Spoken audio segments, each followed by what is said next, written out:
(4월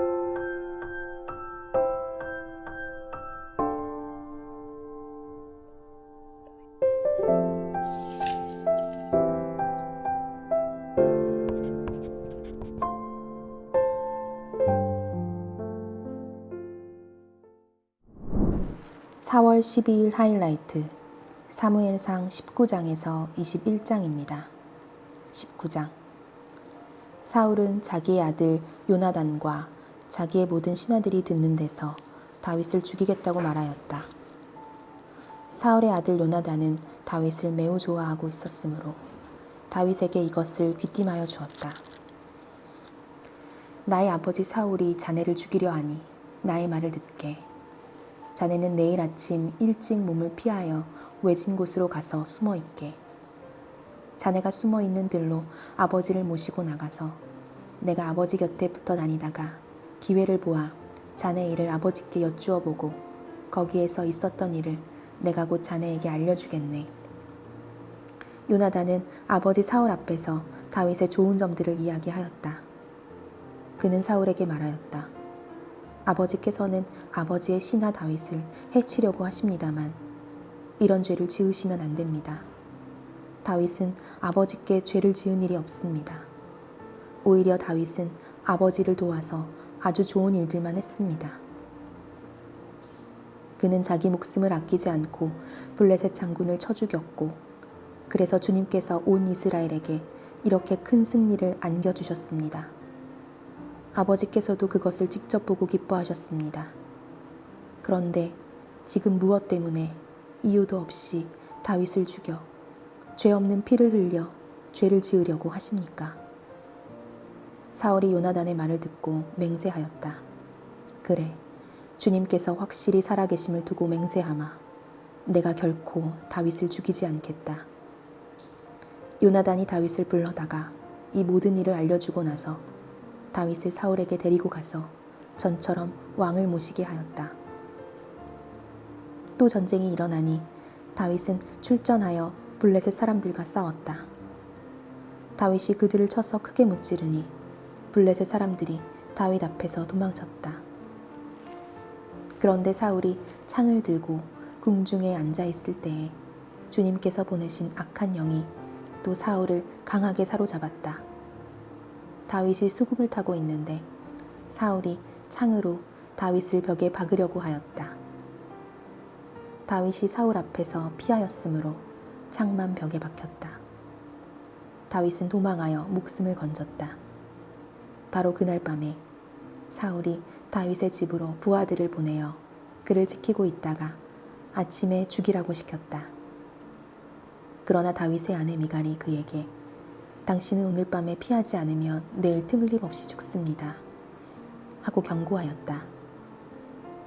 미갈이 다윗을 창문으로 내려보내니 다윗이 거기에서 달아나서 목숨을 건졌다.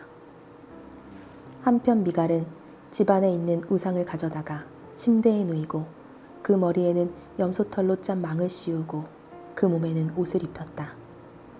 사울의 부하들이 다윗을 잡으러 오자 미갈은 남편이 병이 들어서 누워있다고 말하였다. 그러자 사울은 다윗이 정말 아픈지 확인하여 보라고 그 부하들을 다시 보내면서 자기가 직접 죽일 터이니 그를 침대째로 자기에게 들고 오라고 하였다. 부하들이 와서 보니 침대에는 집안에 있던 우상이 누워있었다. 머리에 염소털로 짠 망을 씌운 채 뉘어놓은 것이었다. 사울이 미갈에게 호통을 쳤다. 내가 왜 나를 속이고 원수가 빠져나가서 살아날 수 있게 하였느냐. 그러자 미갈은 다윗을 빠져나가지 못하게 하였다가는 다윗이 자기를 죽였을 것이라고 사울에게 대답하였다. 다윗은 그렇게 달아나서 살아난 다음에 라마로 사무엘을 찾아가서 그동안 사울이 자기에게 한 일을 모두 이야기하였다. 그러자 사무엘은 곧 다윗을 데리고 나요스로 가서 살았다. 다윗이 라마의 나요스에 있다는 소식이 곧 사울에게 들어갔다. 사울은 다윗을 잡아오라고 부하들을 보냈다. 그들이 가서 보니 예언자들 한 무리가 사무엘 앞에서 춤추고 소리치며 예언을 하고 있었다. 그 순간 그 부하들에게도 하나님의 영이 내리니 그들도 춤추고 소리치며 예언을 하였다. 사람들이 사울에게 이 소식을 알리니 사울이 다른 부하들을 보냈으나 그들도 춤추고 소리치면서 예언을 하는 것이었다. 사울이 다시 세 번째로 부하들을 보내니 그들도 마찬가지로 춤추고 소리치면서 예언을 하였다. 드디어 사울이 직접 라마로 갔다. 그는 세구에 있는 큰 우물에 이르러 사무엘과 다윗이 어디에 있는지를 물었다. 사람들은 그 두 사람이 라마의 나요스에 있다고 대답하였다. 사울이 거기에서 라마의 나요스로 가는데 그에게도 하나님의 영이 내려서 그는 라마의 나요스에 이를 때까지 계속하여 춤추고 소리치며 열광 상태에서 예언을 하며 걸어갔다. 사무엘 앞에 이르러서는 옷까지 벗어버리고 춤추고 소리치면서 예언을 하고 나서 그날 하루 밤낮을 벗은 몸으로 쓰러져 있었다. 사울도 예언자가 되었는가 하는 말이 여기에서 나왔다. 20장. 다윗이 라마의 나요스에서 빠져나와 집으로 돌아온 다음에 요나단에게 따져 물었다. 내가 무슨 못할 일을 하였느냐? 내가 무슨 몹쓸 일이라도 하였느냐? 내가 자네의 아버님께 무슨 잘못을 저질렀기에 아버님이 이토록 나의 목숨을 노리시느냐? 요나단이 그에게 대답하였다. 자네를 죽이시다니 결코 그런 일은 없을 걸세. 내가 분명히 말하지만 우리 아버지는 큰 일이든지 작은 일이든지 나에게 알리지 않고서는 하시지를 않네. 그런데 우리 아버지가 이 일이라고 해서 나에게 숨기실 까닭이 무엇이겠는가? 그럴 리가 없네. 그러나 다윗은 맹세까지 하면서 말하였다. 자네가 나를 지극히 아낀다는 것은 자네의 아버님도 잘 알고 계시지 않을까? 그렇기 때문에 이 일만은 자네에게 알려서는 안 된다고 생각하셨을 걸세. 자네가 알면 매우 슬퍼할 테니까 말일세. 주님께서 살아계시니 내가 자네에게 분명히 말하겠네. 나와 죽음 사이는 한 발짝밖에 되지 않네. 요나단이 다윗에게 제안하였다. 자네의 소원을 말해보게. 자네를 돕는 일이면 무엇이든지 하겠네. 다윗이 요나단에게 대답하였다. 내일은 초하루일세. 내가 임금님과 함께 앉아서 식사를 해야 하는 날일세. 그러나 내가 외출을 할 수 있도록 주선하여 주게. 나가서 모레 저녁 때까지 들녘에 숨어 있겠네. 그랬다가 만일 자네의 아버님이 내가 왜 안 보이느냐고 물으시거든 그때 자네는 내가 우리 고향 베들레헴으로 가서 온 가족과 함께 거기에서 매년제를 드릴 때가 되어 급히 가보아야 한다고 말미를 달라고 해서 허락해 주었다고 말씀드려 주게. 그때의 자네의 아버님이 잘했다고 말씀하시면 나에게 아무런 화가 미치지 않겠지만 자네의 아버님이 화를 내시면 나를 해치려고 결심하신 것으로 알겠네. 자네는 이미 주님 앞에서 나와 가까운 친구로 지내기로 굳게 약속하였으니 나에게 친구의 의리를 꼭 지켜주게. 그러나 나에게 무슨 허물이 있다면 자네가 직접 나를 죽이게. 나를 자네의 아버님께로 데려갈 까닭이 없지 않은가. 요나단이 대답하였다. 결코 그런 일은 없을 걸세. 우리 아버지가 자네를 해치려는 결심을 한 줄을 알고서야 내가 어찌 그것을 자네에게 곧 알려주지 않겠는가. 그러나 다윗은 요나단에게 물었다. 혹시 자네의 아버님이 자네에게 화를 내면서 대답하시면 누가 그것을 나에게 알려주겠는가. 요나단이 다윗에게 말하였다. 자 가세. 들로 나가세. 둘은 함께 들로 나갔다. 요나단이 다윗에게 약속하였다. 주 이스라엘의 하나님이 우리의 증인이시네. 내가 내일이나 모레 이맘때에 아버지의 뜻을 살펴보고 자네에게 대하여 좋게 생각하신다면 사람을 보내어 알리겠네. 아버지가 자네를 해치려 한다는 것을 내가 알고도 그것을 자네에게 알리지 않아서 자네가 안전하게 피신하지 못하게 된다면 주님께서 이 요나단에게 무슨 벌을 내리셔도 달게 받겠네. 주님께서 나의 아버지와 함께 계셨던 것처럼 자네와도 함께 계시기를 바라네. 그 대신 내가 살아있는 동안은 내가 주님의 인자하심을 누리며 살 수 있게 해주게.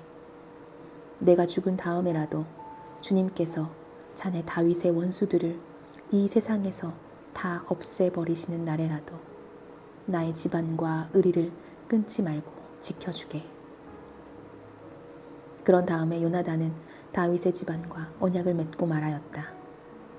주님께서 다윗의 원수들에게 보복하여 주시기를 바라네. 요나단은 다윗을 제 몸처럼 아끼는 터라 다윗에게 다시 맹세하였다. 요나단이 다윗에게 약속하였다. 내일은 초하루이니 아버지가 자네의 자리가 빈 것을 보시면 틀림없이 자네가 왜 자리를 비웠는지 물으실 걸세. 모레까지 기다리다가 저번 일이 있었을 때에 숨었던 그곳으로 내려가서 에셀 바위 곁에 숨어 있게. 그러면 내가 연습 삼아 어떤 표적을 놓고 활을 쏘는 것처럼 그 바위 곁으로 화살을 3번 쏘겠네. 그런 다음에 내가 데리고 있는 종을 보내어 그 화살을 다 찾아오라고 말하겠네. 그때 내가 그 종에게 큰 소리로 너무 멀리 갔다. 이쪽으로 오면서 다 주워오너라 하고 말하면 주님께서 살아계심을 걸고 맹세하겠네. 자네에게는 아무 일도 없을 것이니 안심하고 나오게. 그러나 내가 그 종에게 아직 더 가야 된다. 화살은 더 먼 곳에 있다 하고 말하면 주님께서 자네를 멀리 보내는 것이니 떠나가게. 오직 우리가 함께 약속한 말에 대해서는 주님께서 길이길이 자네와 나 사이에 증인이 되실 걸세. 이리하여 다윗은 들녘에 숨어 있었다. 초하루가 되었을 때에 왕이 식사를 하려고 식탁에 앉았다. 왕이 언제나 하듯이 벽을 등진 자리에 앉자 요나단이 왕의 맞은쪽에 앉았고 아브넬은 사울 곁에 앉았다. 다윗의 자리는 비어 있었다. 그런데도 그날은 사울이 아무 말도 하지 않았다. 사울은 다윗에게 뜻하지 않은 일이 생겨 몸이 부정을 타서 아직 깨끗하여지지 않았는가 하고 생각하였다. 그런데 초하루가 지난 다음 날, 곧 그 이튿날에도 다윗의 자리가 여전히 비어 있는 것을 보고 사울이 자기 아들 요나단에게 물었다. 어째서 이새의 아들이 어제도 오늘도 식사하러 나오지 않느냐? 요나단이 사울에게 대답하였다. 다윗이 저에게 베들레헴에 다녀올 수 있도록 허락하여 달라고 간곡히 요청하였습니다. 자기 집안이 베들레헴 성읍에서 제사를 드리는데 자기 형이 다녀가라고 했다고 하면서 제가 자기를 아낀다면 자기 형을 만나게 해달라고 저에게 간청을 하였습니다. 그래서 그가 지금 임금님의 식탁에 나오지 못하였습니다. 사울이 요나단에게 화를 내면서 소리쳤다. 이 폐역무도한 계집의 자식아, 내가 이새의 아들과 단짝이 된 것을 내가 모를 줄 알았더냐. 그런 녀석과 단짝이 되다니 너에게도 부끄러운 일이고 너를 낳은 내 어미를 발가벗기는 망신이 될 뿐이다. 이새의 아들이 이 세상에 살아있는 한은 너도 안전하지 못하고 너의 나라도 안전하지 못할 줄 알아라. 빨리 가서 그 녀석을 당장에 끌어오너라. 그 녀석은 죽어야 마땅하다. 요나단이 자기 아버지 사울에게 그가 무슨 못할 일을 하였기에 죽어야 합니까? 하고 항의하니 그 순간 사울이 요나단을 찔러 죽이려고 창을 뽑아 겨냥하였다.